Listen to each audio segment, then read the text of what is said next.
narito ang kaalamang pangkalusugan.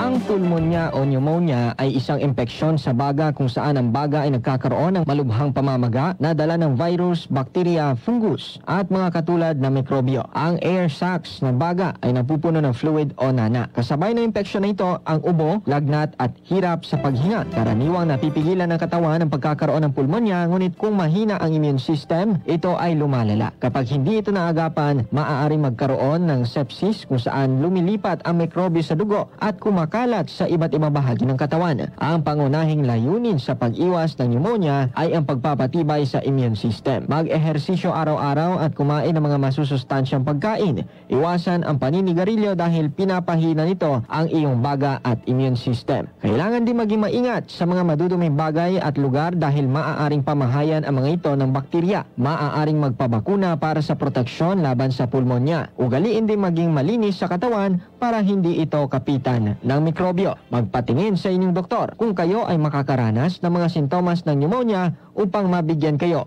ng tamang lunas. Halim Abbas, NDBC, Bida Balita.